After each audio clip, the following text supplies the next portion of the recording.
Salut les curieux, aujourd'hui épisode qui fait suite au dernier épisode de Paléo & Co avec Julien Barbier, où ce dernier nous décrivait l'évolution de la faune au Cénozoïque par rapport à la dérive des continents. Alors bien sûr, c'est un complément puisqu'aujourd'hui, avec Benjamin, Chloé et Alexis, trois jeunes étudiants en master de paléontologie, vont nous présenter l'histoire de la faune d'Amérique du Sud, encore au Cénozoïque.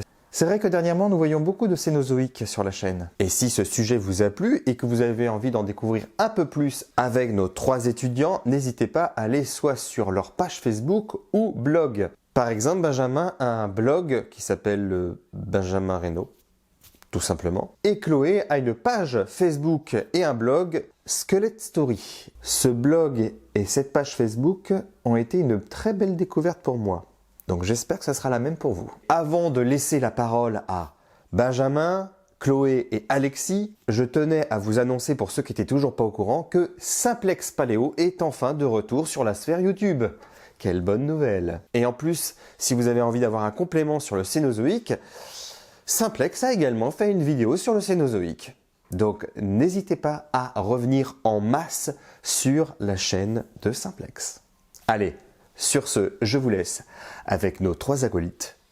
Et comme d'habitude, que la curiosité soit avec vous à tout jamais.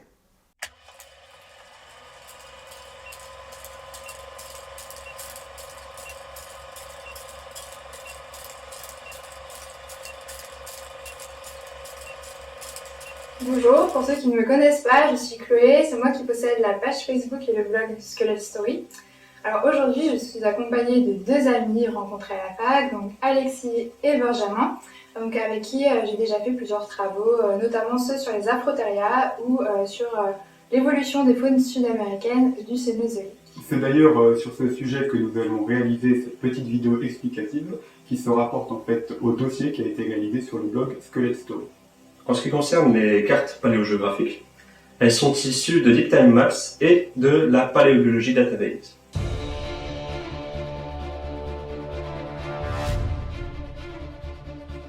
Alors, en guise d'introduction et avant de rentrer dans les détails donc, des faunes, nous allons vous donner des informations sur l'évolution du Gondwana pour remettre les choses dans leur contexte.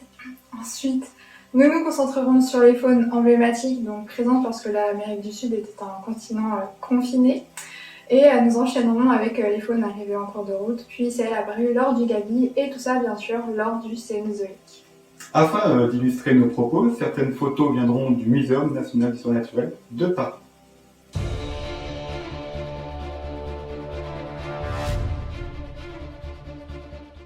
Donc comme nous l'a dit Chloé, il est important, pour remettre les choses dans leur contexte, de bien comprendre l'évolution du Gondwana. Alors le Gondwana, c'est un supercontinent qui s'est formé à la fin du Cambrien, il y a environ 500 millions d'années, dans l'hémisphère sud, et qui regroupait l'Amérique du Sud, l'Afrique, l'Inde, Madagascar, l'Antarctique et l'Australie.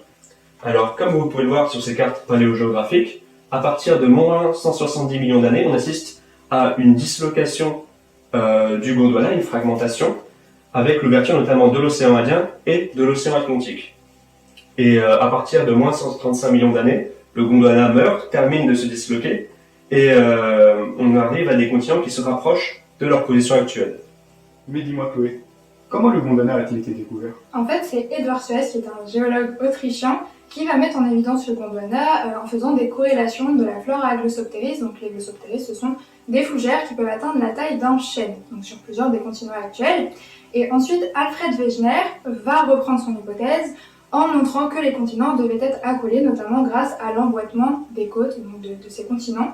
Et il faut savoir que sa théorie elle va être rejetée par la communauté géologique internationale, puisque Wegener ne parviendra pas à justifier ce qui pourrait déplacer ces continents. Alors évidemment, il faut remettre les choses dans le contexte, puisqu'en 1915, on sous-estimait largement l'âge de la Terre.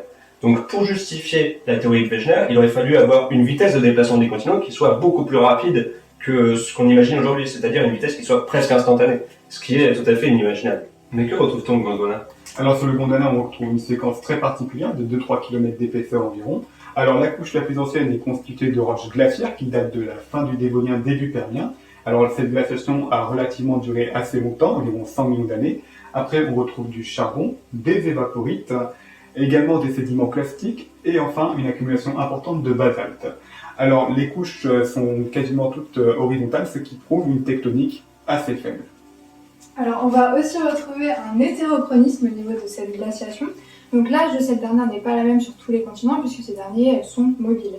Donc, le Gondwana va opérer une rotation de 180 degrés dans un sens horaire sur environ 200 millions d'années, donc de 500 à 300 millions d'années. Donc, les continents, ils vont balayer les uns après les autres les zones de glaciation, d'où la durée importante et l'hétérochronisme de cette dernière. Et on a aussi le paléomagnétisme qui est une autre preuve que les continents bougent puisque le paramètre inclination est variable. Et pour information, le Gondwana, qui est un continent du Sud, est environ 1000 fois plus riche en faune et en flore que des continents du Nord comme l'Europe. Et c'est d'ailleurs l'étude de ces continents du Sud qui a permis à Darwin de rédiger sa théorie de l'origine des espèces. Donc, étudier l'hémisphère sud, donc étudier le Gondwana, c'est étudier le rôle de ce qui est différent de ce qui n'est pas pareil. Est-ce que c'est vrai que l'Amérique du Sud a pendant longtemps été totalement isolée? Alors cet isolement est à relativiser, nous le verrons ultérieurement. Et après son détachement à la fin du Crétacé de l'Amérique du Nord et de l'Afrique, l'Amérique du Sud va se retrouver plus ou moins isolée de moins 65 jusqu'à moins 2,5 millions d'années avec la formation de l'isthme de Panama, bien qu'il y ait eu un chapelet d'îles entre les deux Amériques. Une faune atypique va donc se développer en Amérique du Sud pendant le Cénozoïque. Une faune qui est donc très différente de ce qu'on va trouver sur les autres continents au cours de cette ère.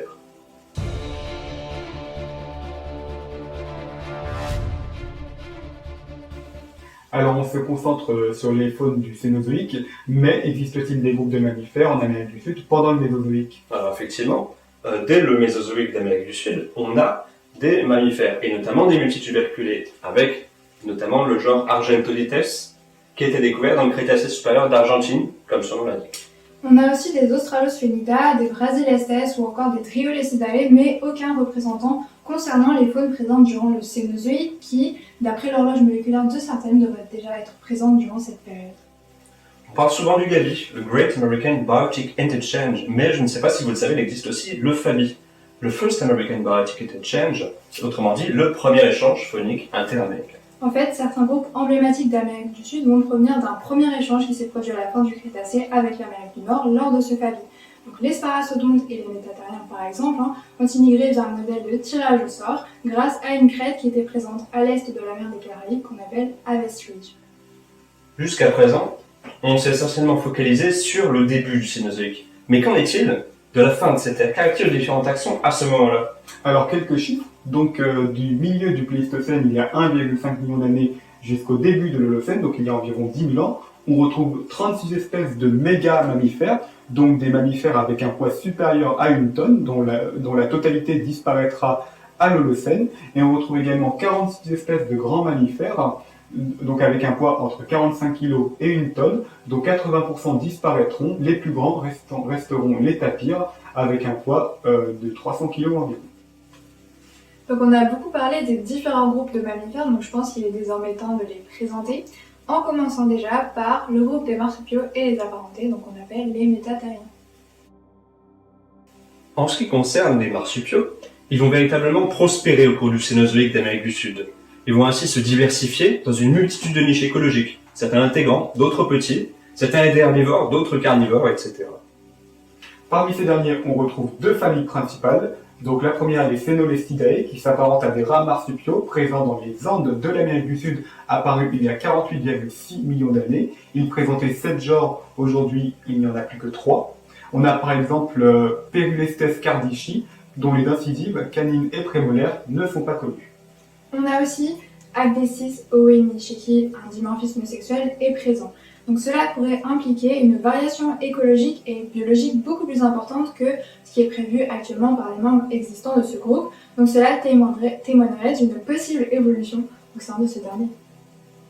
L'autre grande famille de marsupiaux sud-américains est celle des Didelphidae, autrement dit, le groupe incluant les opossums. Ils sont apparus il y a 59 millions d'années sur le continent, mais il faut savoir qu'ils étaient déjà présents ailleurs, notamment en Amérique du Nord, dès 83,5 millions d'années avant de disparaître partout, sauf en Amérique du Sud. Ces opossums n'ont pas la capacité de se prendre en branche par leur queue, et l'une de leurs particularités est leur long museau ainsi que leur carnivorie. Toujours présents actuellement, ces animaux font des morts et dégagent une forte odeur s'ils sont menacés par des prédateurs. Enfin, en Amérique du Sud, certains autres opossums ne possèdent pas de poche marsupiale. Et de ce fait, leurs larves se trouvent directement accrochées sur leur ventre. Parmi les apparentés, maintenant, on retrouve l'ordre des Sparassodonta, donc taxon frère des marsupiaux, vivant principalement dans la province de Santa Cruz en Patagonie. Donc il s'agit de carnivores analogues aux mammifères placentaires Carnivora, présents sur les continents nord-américains et eurasiens, ce qui témoigne donc d'une convergence évolutive. Ces mammifères sont tous éteints ayant vécu de 62,5 à 2,6 millions d'années, et cet ordre était particulièrement diversifié pendant tout le Santa Cruzien, donc de 17,5 à 16,3 millions d'années. Donc parmi cet ordre, on retrouve la famille des Borioninidae, qui sont des mammifères prédateurs de petite taille et fortement bâtis, présents de 61,7 à 7 millions d'années. Donc ils avaient des mâchoires fortes et puissantes pour écraser les os, comme celles des euthériens non apparentés tels qu'Anthosarcus. Donc ils auraient eu, eux, une poche pour transporter leur progéniture. Une autre famille célèbre de Sparassodontes est celle des Thylacosmilidae, avec notamment le genre Thylacosmilus, qui a vécu entre 9 et 3 millions d'années, donc à peu près du Miocène au Pliocène. Il est célèbre surtout pour sa paire de canines en dents de sabre. Et il faut faire tout de même attention, parce que même si il a une morphologie très proche de celle du genre Smilodon, il s'agit pour l'un d'un Sparassodonte et pour l'autre d'un félin. Et donc il s'agit encore d'un cas de convergence évolutive entre Sparassodonte et Carnivora. Donc pour avoir une idée, Thylacosmilus avait à peu près la taille d'un jaguar et il possédait, comme l'a dit Benjamin, une paire de canines supérieures, donc plus longue qu'une main humaine et de puissantes épaules, ce qui lui permettait de dépecer ses proies. Et donc malgré cette taille importante, sa morsure, elle, était faible. Donc cela veut donc dire que les techniques de mise à mort des animaux à dents de sabre étaient différentes de celles des espèces existantes. Alors une famille supplémentaire est celle des Maiulestidae, comprenant notamment le genre Maiulestes. Ils devaient avoir une allure de martre actuelle, avec une queue préhensile, et devaient vivre en tant que prédateurs arboricoles de 63 à 61 millions d'années. Alors il existe un autre exemple qui est moins connu, qui est celui de Pucadelphis andinus. Alors il s'agit d'un métatérien non marsupial. Ce dernier, ou plutôt ces derniers, ont notamment été retrouvés en Bolivie. Et en l'occurrence, il s'agit d'un très bon état de conservation avec une multitude de crânes et de squelettes accumulés. Et oui, et ces derniers permettent de mettre une image sur la morphologie précoce et sur les relations évolutives et écologiques de cette espèce. Donc 35 individus ont été collectés, probablement ensevelis lors d'un seul événement catastrophique et donc appartenant certainement à une seule population. Donc cette espèce présente un fort dimorphisme sexuel qui a permis de mettre en évidence une concurrence mâle-mâle et une polygamie. On va maintenant s'intéresser au groupe des Xénarques, c'est-à-dire un groupe de mammifères placentaires qui inclut les paresseux, les tatous et les fourmiliers. Donc c'est un groupe qui est uniquement présent dans les Amériques. Mais du coup, on peut se demander pourquoi est-ce qu'on les a nommés Xénarques. Donc en fait, sur une articulation entre la dernière vertèbre dorsale et la première vertèbre lombaire, on va retrouver des apophyses supplémentaires et on va aussi avoir une fusion du sacrum et du bassin, d'où le nom de Xénarque qui veut dire articulation insolite. Alors les Xénartres présentent des genres assez connus, répartis en 3 sous-groupes et qui ont des morphologies assez contrastées. Parmi eux, on a les Pilosa avec le Mylodon notamment, apparenté aux paresseux actuels. Alors, le Mylodon était présent en Patagonie à partir du Pliocène supérieur jusqu'à il y a environ 10 000 ans. Il mesurait environ 2,5 mètres, donc la taille d'un ours approximativement, pour 3 tonnes environ. Il était presque bipède puisqu'il se servait de sa queue comme appui pour se dresser sur ses pattes arrière afin d'atteindre les feuilles qui poussent en haut des arbres. Il faut savoir, pour la petite anecdote, qu'une grotte porte son nom au Chili, la grotte du Mylodon, car à l'intérieur de nombreux squelettes ont été retrouvés, donc parmi lesquels Mylodon. En ce qui concerne les paresseux actuels, il faut savoir qu'il y en a 2 familles distinctes. Les paresseux à 2 doigts, que sont les mégalonychidés, et les paresseux à 3 doigts, que sont les bradypodidés. Toutes ces 2 familles sont toutes les 2 arboricoles. Cependant, cette arboricolie a été acquise de manière indépendante. En effet, si l'on regarde les ancêtres les plus proches parents éteints de ces 2 groupes, on se rend compte que ce sont des paresseux terrestres. Alors, on retrouve également les Cingulata, qui regroupent les tatous, avec notamment Glyptodon, qui est un tatou géant. Donc, Glyptodon signifie dent gravée, et on le retrouvait du Néogène jusqu'au Pléistocène, au Brésil, en Argentine et en Bolivie. Donc, il avait une queue équipée de pointes en forme de massue. Et grâce à un os de Dedicurus, dont le spécimen est conservé au musée de Buenos Aires, de l'ADN de 12 000 ans a pu être récupéré, ce qui a permis de prouver que les glyptodontes faisaient partie des tatous. Et c'est une information importante puisque ces études viennent contredire les analyses morphologiques qui ne les classaient pas parmi ces derniers, notamment puisque les tatous présentent des bandes mobiles que la famille des glyptodontes n'avait pas puisqu'ils avaient une seule et même carapace. Enfin, on a les vermilinguales, qui regroupent les fourmiliers assez difficiles à trouver à l'état fossile. Parmi eux, on retrouve des genres tels que Paléomyrmidon d'Amérique du Sud. Son plus proche parent actuel est le fourmilier soyeux, Cyclopes didactylus, qui est un tamanoir arboricole, tandis que Paléomyrmidon, lui, est présent uniquement sur la terre ferme, donc une nouvelle preuve de l'évolution de ces animaux. Pour un petit point histoire, il faut savoir qu'on a longtemps considéré que les xénartres n'étaient pas endémiques d'Amérique du Sud. En effet, un fossile a été découvert à Messel, en Allemagne, et était âgé d'à peu près 45 millions d'années, et on l'a appelé Eurotamandua, d'après le tamandua qui est un fourmilier. Cependant, cette classification a été révisée. En effet, Eurotamandua ne possède pas les articulations du bassin caractéristiques des xénartres. Donc on a recasé Eurotamandua au sein des pangolins, même s'il ne possédait pas d'écailles, à l'instar des pangolins actuels. On va maintenant s'intéresser aux méridiongulés. Alors ils ont connu une radiation évolutive très importante en seulement 60 millions d'années, avec pas moins de 240 genres, et qui sont aujourd'hui tous éteints. Donc parmi ces méridiongulés, on va retrouver l'ordre des Litopterna, qui signifie à cheville simple. Et donc il s'agit tout simplement du plus grand groupe de mammifères dotés de sabots. Donc, ce sont des animaux brouteurs de feuilles et d'herbes, ayant une apparence ressemblant aux camélidés et aux antilopes. Donc comme exemple, on peut nommer Macrokenia, présent du Miocène supérieur jusqu'à la fin du Pléistocène. Donc il avait la taille d'un cheval et une de ses particularités est que la position de ses narines était en retrait, donc sur son museau, entre ses yeux. Et donc ces narines de plus en plus en arrière seraient une tendance évolutive des litopternes ultérieurs. En ce qui concerne la représentation de Macrokenia, elle a récemment été revue. Jusqu'à présent, elle avait été faite avec une sorte de courte trompe, une sorte de lèvre préhensile qui permettait d'assurer la prise alimentaire. Elle aurait également eu un rôle de protection contre les poussières pour les voies aériennes supérieures. Dans la nouvelle représentation, Macrokenia n'a plus cette courte trompe. On retrouve aussi l'ordre des Astrapotaria, présent de 59 à 7,2 millions d'années. Ils avaient des canines en forme de défense, ils ressemblaient à des rhinocéros et étaient amphibies. Il s'agit de l'un des ordres de mammifères les plus étranges, avec une histoire évolutive énigmatique. Leur dentition est similaire à celle des notongulés, c'est la dentition sélénodonte, mais semble avoir évolué indépendamment. En ce qui concerne les notongulés, ils ont également bénéficié de l'isolement d'Amérique du Sud. Parmi eux, on compte le genre Toxodon, qui était un grand mammifère herbivore, d'à peu près 2,50 m de long pour un poids d'1,5 tonne à 2 tonnes. Il s'agit d'un des derniers représentants du groupe qui s'est totalement éteint suite au gabi. Enfin, nous avons en dernier ordre les pyrotères, avec notamment le genre Pyrotherium. Alors, ils ressemblaient à des mastodontes, à des tapirs. Ils ont vécu pendant le Paléocène au Brésil, au Pérou et en Argentine. Leurs incisives sont fortes et couchées, en forme de ciseaux. Leur phylogénie est encore débattue. Ils pourraient faire partie de pas moins de 3 grandes branches cladistiques de mammifères placentaires. Concernant la phylogénie des méridiongulés, en règle générale, elle reste encore très problématique pour les scientifiques, compte tenu de leur extrême spécialisation et de leurs nombreuses convergences avec d'autres groupes. Alors soit le groupe est polyphylétique, dans ce cas-là, leurs origines sont multiples.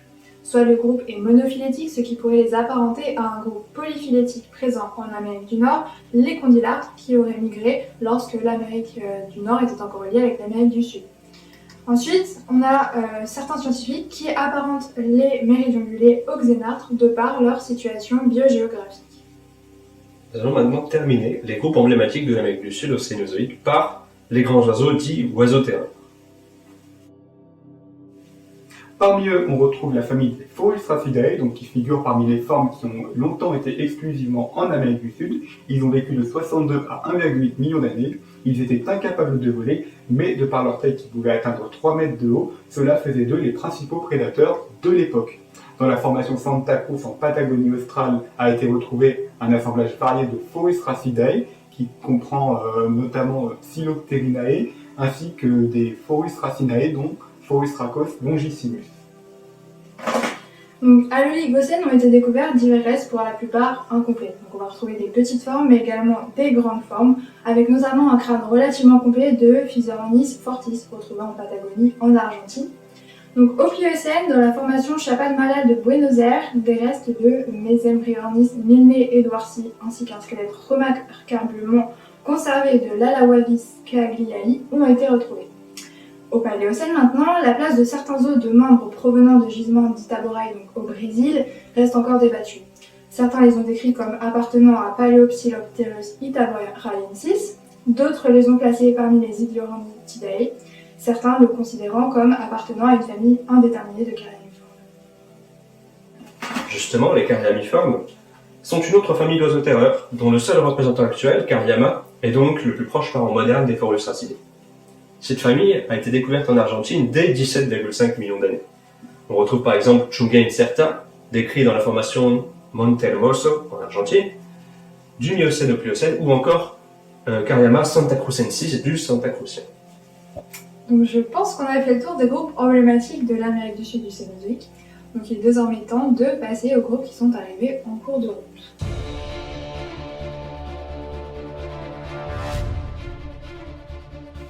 Alors il s'agit tout simplement d'arrivées de groupes pendant l'isolement. Nous allons traiter 3 groupes de mammifères placentaires, plus particulièrement, qui étaient absents avant l'isolement, qui sont venus d'un autre continent pendant l'isolement et qui ont connu une forte radiation évolutive. Le premier groupe que nous allons voir est celui des caviomorphes. Il s'agit d'un infraordre qui comprend, entre autres choses, des rongeurs spécifiques d'Amérique du Sud, avec notamment le plus grand rongeur vivant qui est le capybara, mais aussi des porcs-épics, des lièvres de Patagonie ou encore des chinchillas. Les plus vieux fossiles qu'on connaisse des caviomorphes en Amérique du Sud datent d'il y a environ 41 millions d'années. Leurs plus proches parents fossiles ont été trouvés essentiellement en Asie et en Afrique, avec notamment les diatomiidés, du côté Asie, ou plusieurs familles de l'ophraorde des phyomorphes en Afrique. Mais alors, comment peut-on expliquer l'arrivée subite des caviomorphes sur le continent sud-américain? Alors il existe 2 hypothèses pour expliquer cette arrivée. Donc il y a des arguments contre l'existence d'une connexion de terre avec un autre continent, sinon bien plus de groupes arrivés subitement vers la même période auraient été retrouvés. Et mis à part les platyrrhiniens quelques millions d'années plus tard, dont on parlera après, ce n'est pas le cas. La première hypothèse, quant à l'arrivée des caviomorphes en Amérique du Sud, est l'idée comme quoi ils seraient venus depuis l'Afrique via l'Atlantique, sachant qu'à l'époque, il n'y avait qu'une distance d'à peu près 1000 km entre les deux continents, sud-américains et africains. Comment ça a donc pu se produire? Mais tout simplement grâce à ce qu'on appelle des floating islands. C'est une idée qui date du 19e siècle et qui a été émise par Alfred Russel Wallace. Elle consiste en de grandes masses flottantes, essentiellement constituées de gros morceaux de terre, de racines, de végétation en tout genre, qui ont été charriés et emportés lors d'événements de tempête via les grands axes fluviaux et jusqu'à l'océan. Ce serait de cette manière que les caviomorphes auraient gagné l'Amérique du Sud en se retrouvant emportés avec toute cette végétation. Deuxième hypothèse, la liaison directe entre l'Asie et l'Amérique du Nord. L'ancêtre des caviomorphes serait apparu en Asie et aurait ensuite gagné l'Amérique du Nord, dont la liaison avec l'Asie était assez facile. Et l'Amérique du Nord étant très proche de l'Amérique du Sud, les caviomorphes auraient pu gagner le continent sud-américain de cette façon. Il y a donc un débat sur ce sujet, même si la venue par l'Afrique semble privilégiée d'après les études phylogénétiques. Par conséquent, l'ancêtre des caviomorphes serait apparu en Asie, aurait ensuite gagné l'Afrique, puis ensuite le continent sud-américain par l'Atlantique. Donc quoi qu'il en soit, une fois arrivés sur le continent sud-américain, les caviomorphes vont connaître un rayonnement évolutif très important, 230 espèces en 12 familles. Donc un exemple de cette grande diversité serait Phoberonis, un caviomorphe disparu qui mesurait environ 3 mètres de long pour un poids d'environ 700 kg. Alors maintenant, un autre groupe arrivé en cours de route, celui des platyrrhiniens, donc qui sont les singes du Nouveau Monde, donc d'Amérique du Sud, littéralement les primates à nez plat. Alors parmi les platyrrhiniens, on retrouve les singes araignées, les tamarins, les capucins et une grande variété de marmosets colorés. Donc les plus anciens fossiles connus de platyrrhiniens sont âgés de 25 millions d'années, mais l'horloge moléculaire suggère leur apparition à la fin de l'Eocène, donc 35-37 millions d'années. Donc l'infraordre des simiiformes va se scinder en Afrique en 2 micro-ordres, donc les platyrrhinies, donc les singes du Nouveau Monde en Amérique du Sud, et les catharrhinies, les singes de l'Ancien Monde en Afrique. Et il faut savoir que les platyrrhinies ont gagné l'Amérique du Sud depuis l'Afrique. Et dis donc Benjamin, Comment les Platyriens s'y sont-ils pris pour débarquer en Amérique du Sud? Eh bien, tout simplement, on le rappelle à l'époque, l'Amérique du Sud et l'Afrique ne sont séparées que par un Atlantique d'1 millier de kilomètres à peu près. Donc, comme pour les cailliomorphes, l'hypothèse d'un pont terrestre entre les deux continents est aujourd'hui abandonnée, au profit de l'hypothèse des Floating Islands. Donc les Platyriens ont débarqué en Amérique du Sud il y a au moins 34 millions d'années, et ils ont fondé de nouvelles populations de primates qui ont connu un rayonnement évolutif absolument colossal. On arrive ainsi à 120 espèces réparties dans à peu près 5 familles. Enfin, le dernier groupe dont nous allons parler est celui des chauves-souris. Et il est à noter que leur registre fossile est très mal connu, surtout en Amérique du Sud. Alors les chauves-souris ont a priori été assez nombreuses à coloniser l'Amérique du Sud. Il y a plusieurs vagues indépendantes, Paléocène et Améligocène. Donc cela concerne trois super familles de chauves-souris, Ambaloneuroidea, Noctilionoidea et Vespertilionoidea. La séparation des Mystacinidés de l'Ancien Monde et des Noctilionoïdes du Nouveau Monde au début de l'Éocène s'est faite dans l'hémisphère sud. Et elle a pour conséquence une diversification des Noctilionoïdes avec un ancêtre commun vraisemblablement apparu en Afrique et une dispersion successive en Amérique du Sud et en Australie, potentiellement bien l'Antarctique. En ce qui concerne les Ambaloneuroïdes, on compte un seul événement de colonisation de l'Amérique du Sud depuis l'Afrique au cours de l'Oligocène. Et cette colonisation a été faite par les Ambaloneuroïdes de la tribu des Diclydioïdes. Donc concernant les Vespertilionoidae, déjà au sein des Molocidae, on a une sous-famille des Tomopeatinae qui est née en Amérique du Sud d'un ancêtre africain après la dispersion des Molocinae ancestrales en Amérique du Nord. Puis un événement de dispersion dans les Molocines existantes de retour dans l'Ancien Monde a ouvert la voie à 4 colonisations distinctes d'Amérique du Sud venant d'Afrique. Au sein des Vespertilionoidae, on a 3 dispersions d'Amérique du Sud en provenance d'Amérique du Nord au sein des Myotinae. Dans les Vespertilionoinae, une colonisation de l'Amérique du Sud à partir de l'Afrique dans une tribu et de multiples dispersions indépendantes de l'Amérique du Nord vers l'Amérique du Sud dans 2 autres tribus ont eu lieu. Enfin, la famille des Natalidae, d'originaire d'Amérique du Nord, s'est dispersée aux Antilles avant de coloniser l'Amérique du Sud. Ainsi, on dénombre 14 événements de dispersion hypothétique vers l'Amérique du Sud, dont 8 d'Afrique, 5 d'Amérique du Nord et 1 des Caraïbes. Celles qui sont venues d'Afrique ont possiblement, via l'Antarctique, volé d'île en île. Puis, après leur arrivée sur le continent, les diversifications se sont faites au sein de plusieurs de ces lignées. Donc, comme nous l'avons évoqué précédemment, l'isolement de l'Amérique du Sud est à relativiser. Donc, de nombreux échanges ont pu avoir lieu pendant l'isolement, notamment les échanges via les Caraïbes. Donc, plusieurs îles pouvant faire une sorte de correspondance entre l'Amérique du Nord et l'Amérique du Sud. Donc, c'est la technique du saut d'île en île. Donc une hypothèse est à relever, il s'agit de l'hypothèse du Garlandien. Alors les chercheurs ont découvert que certaines espèces présentes dans les Grandes Antilles étaient en réalité apparentées à des groupes à l'origine endémique d'Amérique du Sud. Donc ils ont suggéré l'existence d'un pont de terre entre Grandes Antilles et Amérique du Sud. Donc ils ont suggéré l'existence d'un complexe, le complexe du Garlandien, qui était composé en théorie d'une île principale constituée des actuelles Grandes Antilles du Nord des Petites Antilles, à savoir le Granola, et du reste des Petites Antilles. Et ce complexe, s'il a bel et bien existé, aurait été daté d'à peu près 35 à 33 millions d'années. Alors, on privilégie ici plusieurs îlots successifs et non un pont continu, car seulement de petites ou moyennes espèces ont été retrouvées, il n'y aurait pas donc eu de passage pour les grosses espèces. Les scientifiques ont montré que le domaine Nord-Antilles aurait été affecté par un épaississement crustal suivi d'un soulèvement et de l'émergence d'un pont terrestre. Et ainsi, une île, donc l'île de Granola, de la taille des Grandes Antilles actuelles environ, devait exister et permettre une communication. Mais il faut quand même garder en tête que la connexion avec l'Amérique du Sud n'a pas été démontrée, puisque les données géologiques manquent, car la zone à étudier se trouve sous 1 km d'eau. La tectonique des plaques a un rôle primordial quant à l'évolution de la structure et de la position des continents. Nous concernant, l'ouverture de l'Atlantique Sud va avoir de lourdes conséquences concernant les faunes d'Amérique du Sud. À partir du Miocène, on assiste à une accélération de l'expansion océanique de l'Atlantique Sud. Et de ce fait, on assiste à un décalage de l'Amérique du Sud vers l'ouest, entraînant une subduction des plaques Nazca, Pacifique et Cocos sous les plaques sud-américaines et caraïbes. Donc, avant de s'intéresser à l'impact que peut avoir le gabi, il peut être intéressant d'étudier les types de climat dans le nord de l'Amérique du Sud durant le Néogène. Donc, durant cette période, au niveau de l'Amazonie, on va retrouver un recul de la forêt tropicale au profit d'une végétation de type montagneux. On aura donc un climat qui va être plus ouvert, plus froid et plus sec, comme sur le reste du continent. On notera deux comportements différents de la flore, ces derniers restant des hypothèses. Donc, soit elle tentera de s'adapter. On va retrouver une flore tropicale dans un environnement montagneux, soit la flore montagneuse migrera vers les zones tropicales à basse altitude, donc cette hypothèse étant majoritaire.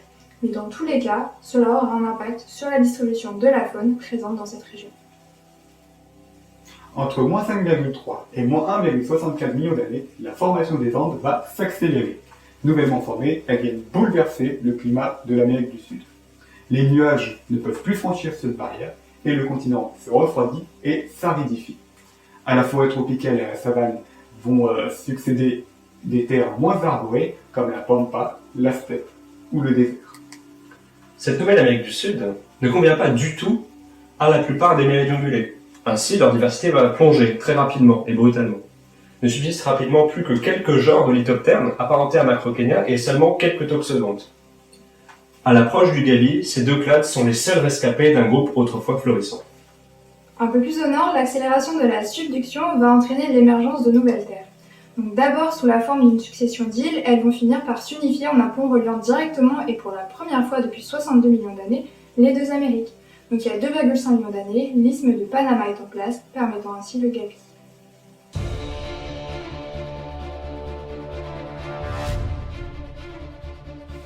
Au moment où l'isthme de Panama apparaît, le monde est en pleine période interglaciaire. De ce fait, le nord de l'Amérique du Sud, le sud de l'Amérique du Nord et l'isthme de Panama sont recouverts de forêts tropicales. Les animaux qui vivent dans cet environnement ont pu alors se disperser immédiatement et ainsi on retrouve des tatous, des paresseux terrestres, des rongeurs caillomorphes au nord et des moufettes, des pécaris et des équidés au sud. C'est la première étape du Great American Biotic Interchange il y a 2,5 millions d'années. Vient ensuite la deuxième étape du Gabi, il y a à peu près 2,4 millions d'années, avec l'installation d'une période glaciaire. Donc le climat s'aridifie de nouveau, on a les forêts tropicales d'Amérique du Nord et de l'isthme qui disparaissent, et avec elles, les premiers mammifères sud-américains ont monté au nord. Toutefois, ce climat est favorable à la plupart des groupes de mammifères nord-américains qui avaient déjà ce genre de climat chez eux depuis des millions d'années. Ils vont donc traverser l'isthme pour arriver en Amérique du Sud. Donc parmi eux, on compte des carnivoras, qu'il s'agisse de félins, de canidés, etc. On compte des proboscidiens, donc le groupe des éléphants, des périssodactyles, des artiodactyles ou encore des olipotifles. Donc à partir de moins 1,9 million d'années, avec le réchauffement du climat, on va assister au retour de la forêt tropicale au niveau de l'isthme, formant ainsi la dernière étape du Gabi. Donc les mammifères sud-américains vont enfin pouvoir coloniser le nord. Donc parmi eux figurent les fourmiliers, les paresseux, les tatous, les toxodontes, les primates ou encore les rongeurs cabiomorphes. Et de leur côté, les Nordiens arrivés au sud vont se maintenir en ralliant des terres plus froides vers le sud ou en altitude. Alors, comme nous avons pu nous en rendre compte tout au long de cette vidéo, la faune mammalienne actuelle est le résultat de tous les événements successifs que l'Amérique du Sud a connus. D'abord, l'isolement, certes relatif, a permis l'émergence et la radiation de groupes endémiques à l'Amérique du Sud, présentant de nombreux cas de convergence avec les taxons des autres continents. Puis, le Gabi a conduit à davantage d'homogénéité entre les faunes des deux Amériques, et enfin, l'extinction de la mégafaune de mammifères tout autour du globe à raison des derniers méridiens ongulés ou encore de nombreux grénartres. Si on observe les chiffres, on se rend compte que le résultat du Gabi est très asymétrique. En effet, 51%, c'est-à-dire plus de la moitié des genres de mammifères vivant aujourd'hui en Amérique du Sud, appartiennent à des clades arrivés sur le continent lors du Gabi. A l'inverse, seulement 11% des genres de mammifères présents en Amérique du Nord sont issus de clades sud-américains. Donc, comme représentants actuels issus du Gabi, donc en Amérique du Sud, on va retrouver des artiodactyles avec des camélidés, des cervidés ou encore des pécaris. On va aussi avoir des carnivores avec tout ce qui est chiens, renards, chats, moufettes, loutres, ratons laveurs ou encore ours à lunettes. On a aussi les lagomorphes avec les lapins, des périssodactyles avec tout ce qui est chevaux et tapirs, des proboscidiens avec les gonflotères et les autres parents des éléphants. On a également les rongeurs avec tout ce qui est rats et souris, les écureuils, et aussi les sauricomorpha avec tout ce qui est musaraignes. Alors, nous n'avons pas seulement une évolution phonistique au niveau de l'Amérique du Sud, nous avons également une évolution de la pensée scientifique, notamment sur le point de vue qu'avaient certains paléontologues sur la symétrie du gabi.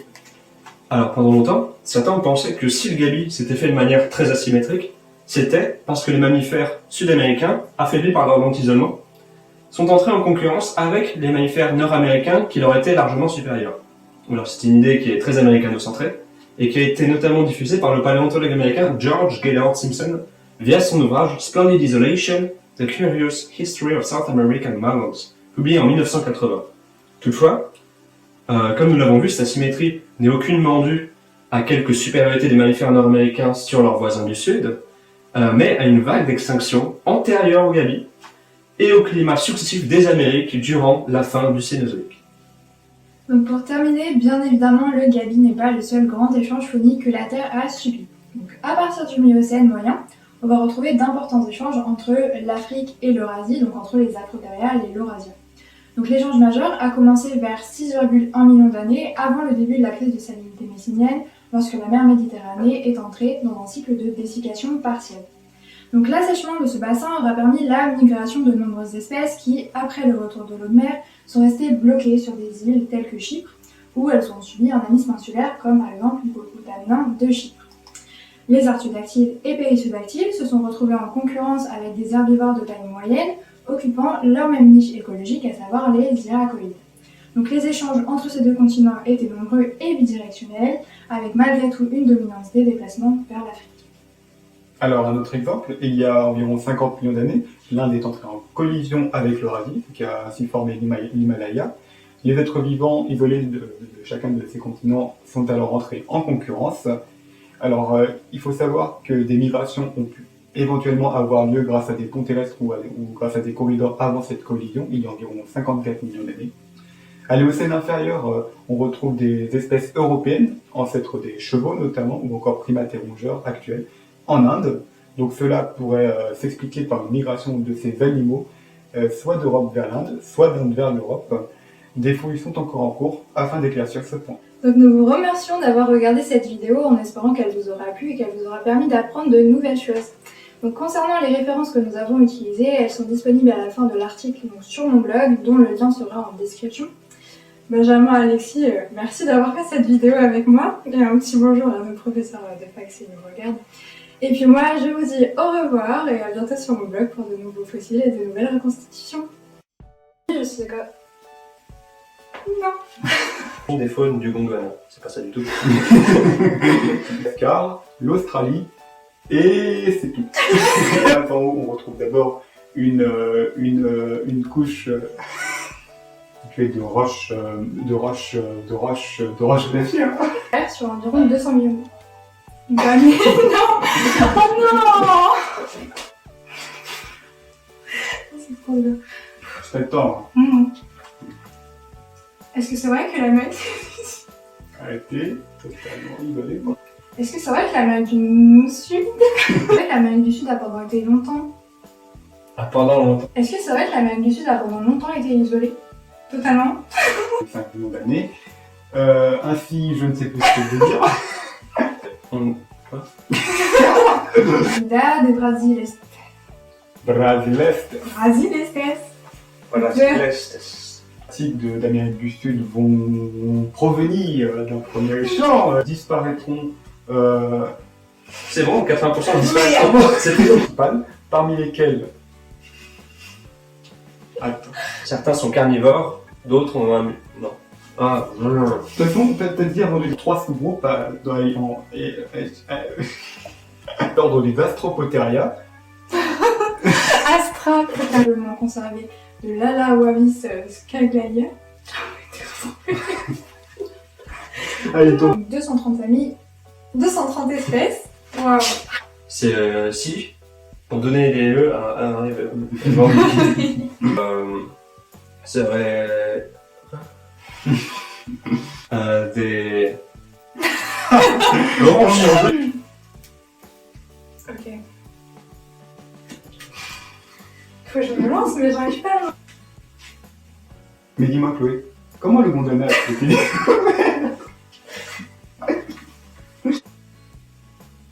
Mais dis-moi, Chloé, comment le Gondwana a-t-il été découvert?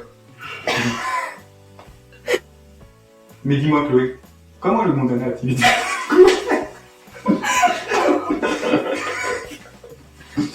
Mettre les choses dans un contexte, puisqu'en 1915, on sous-estimait largement l'âge de la Terre. Tu rigoles. Et une faune atypique va se développer aussi. Première, les Cénozoïques. Ça va bien. Mais t'es-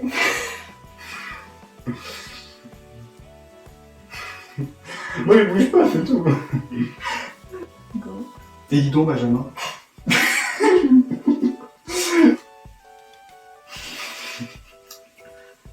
J'ai arrêté.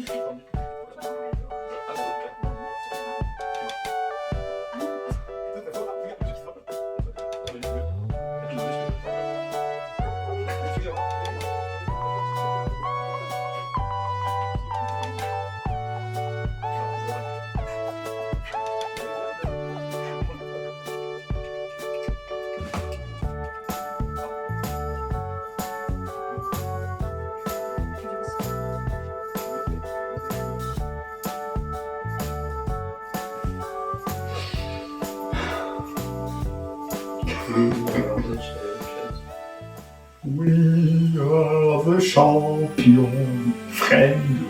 Ça va aller dans le sixième.